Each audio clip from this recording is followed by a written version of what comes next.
Olá, alunos! Na aula de hoje eu não vou explicar tanto as fases do desenvolvimento psicossexual, tá? Dentro da teoria do Freud. Na aula de hoje eu vou explicar principalmente a importância desse conhecimento para o professor, tá? Então vai ter coisas que vai estar desenhado, escrito nos slides, mas eu não vou estar falando exatamente aquilo, tá? Porque o objetivo desse vídeo é deixar os exemplos. A primeira fase que o Freud fala para a gente é a fase oral. Qual é o papel do professor diante da criança que está vivendo uma fase oralizada? Que todo o seu interesse, que todas as coisas que a criança deseja, ela quer conhecer o mundo e ter satisfação pela boca. Então, o professor que dá aula para as crianças do berçário 1 e do berçário 2, é importante oferecer experiências que possam mostrar para essa criança que ela vai além da boca. Então, primeira coisa é uma atenção bastante importante a respeito dos objetos que estão à disposição da criança, porque tudo ela vai colocar na boca. Então, por exemplo, na nossa escola a gente costuma limpar os brinquedos com álcool, porque a criança tem o hábito de colocar os brinquedos na boca, tá? Então, tem sempre que ter um cuidado bastante importante em relação à limpeza dos ambientes onde as crianças ficam, porque tudo que ela encontra, ela coloca na boca. Para além dessa questão, é importante o professor sempre, na educação infantil, trabalhar com o objetivo de estimulação da criança. Então, com as crianças do berçário 1 e do berçário 2, nós fazemos experiências onde as crianças podem tocar diferentes objetos. Então, por exemplo, a gente faz uma experiência que a gente fala que é a experiência tátil. Ou seja, a criança com as mãos vai tocar diferentes tipos de objetos. Então, por exemplo, você põe para a criança, por exemplo, mexer com o gel, porque é uma substância pastosa, geladinha.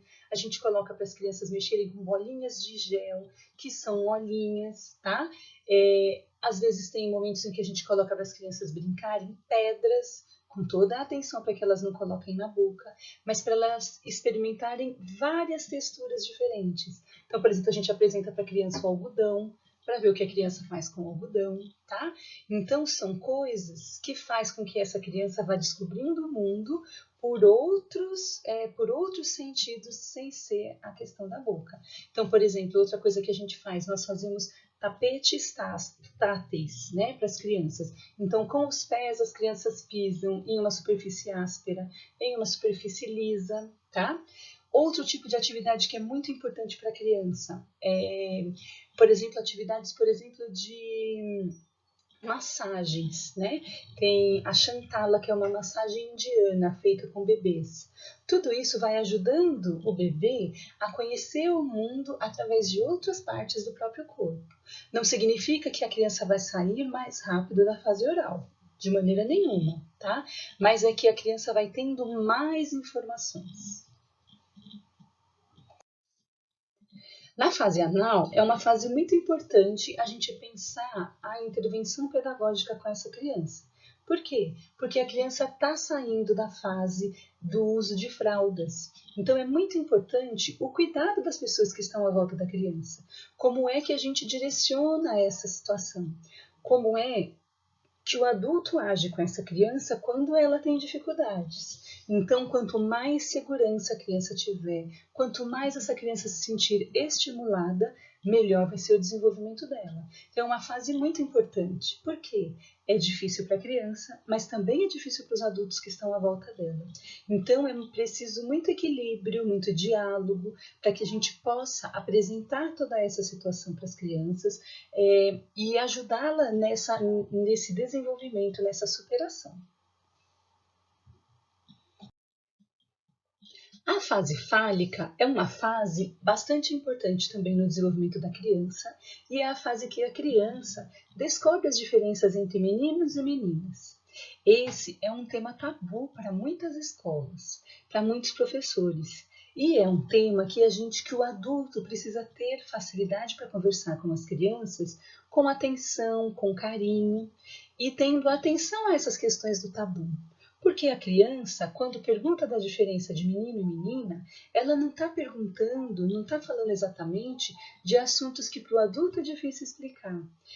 Às vezes, a criança está perguntando uma questão bastante simples, e aí o adulto tem medo de precisar falar de questões mais complexas. Então, o que é importante nessa fase? Não ter medo das perguntas das crianças. É importante que as crianças sintam-se valorizadas pelas reflexões e descobertas que estão fazendo, tá bem? Então é muito importante a gente poder responder as perguntas que eles estão fazendo. Não precisa responder além do que as crianças perguntam. Vai respondendo cada pergunta de uma vez, tá bem? Na fase da latência, as questões da criança, a questão da sexualidade, de todo o desenvolvimento, é, não é uma preocupação para a criança, tá? Então, nessa fase, é uma fase que as pessoas falam que as crianças fazem muitas perguntas, só que as perguntas delas estão focadas na descoberta do mundo. Então, tem um mundo à frente dela que ela precisa descobrir, que ela quer entender. Então, é muito importante a gente instigar esse questionamento na criança, essa vontade de aprender, essa vontade de conhecer.